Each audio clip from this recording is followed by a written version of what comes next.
ঘৃণার জন্য সময় কোথায় আমার? এই ছোট্ট জীবনে আমি প্রতিটি প্রহর রাঙিয়ে যাই ভালোবাসার রঙে। নীল আকাশে যখন ডুবে যায় রক্তিম সূর্য, আমি দাঁড়িয়ে থাকি মুগ্ধ হয়ে। ভাবি, কে এক অদৃশ্য সুরের কাঠিতে ছড়িয়ে দিয়েছে এমন এমন নিঃশব্দ সৌন্দর্য। আমি ঘৃণা করব কাকে? সেই তো আমারই মতো এক প্রাণ, এক হৃদয়, এক মৃত্যুর দিকে এগিয়ে যাওয়া ক্লান্ত পদযাত্রী।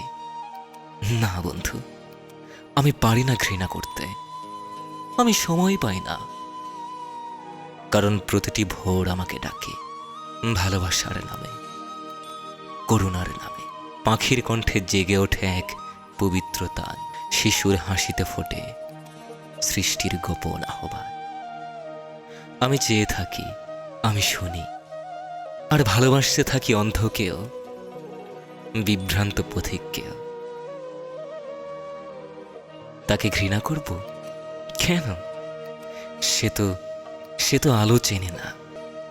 আমার কামনা তার চোখে জ্বলে উঠুক প্রভাতের দীপ্তি। আমি সমালোচনা করি না, আমি উত্তর খুঁজি পাতার নিঃশব্দ কাঁপনে, ঢেউয়ের নিবেদনে। এক ফোঁটা শিশিরে যেই সৌন্দর্য নির্বাক হয়ে দাঁড়ায়, আমি মুগ্ধ হয়ে দেখি। বন্ধু, এ হৃদয় যেন কারো নিন্দার মঞ্চ নয়। এই মন যেন আদালত নয় বিচারের। এই আত্মা এক পবিত্র অস্ত্র, যেখানে প্রেম পুষ্প হয়ে ফোটে, আর ঘৃণা সে তো বাইরে দাঁড়িয়ে হিমে জুমে যায় চিরাতরে। ভালোবাসায় আমার ধর্ম, প্রশংসায় আমার প্রার্থনা। এই জীবন ক্ষণিক, কিন্তু কিন্তু ভালোবাসার জন্য যথেষ্ট দীর্ঘ, যথেষ্ট মহিমান্বিত।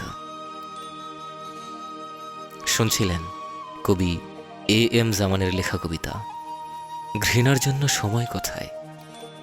কবিতা পাঠিয়েছিলাম আমি শাকিল তাসবির।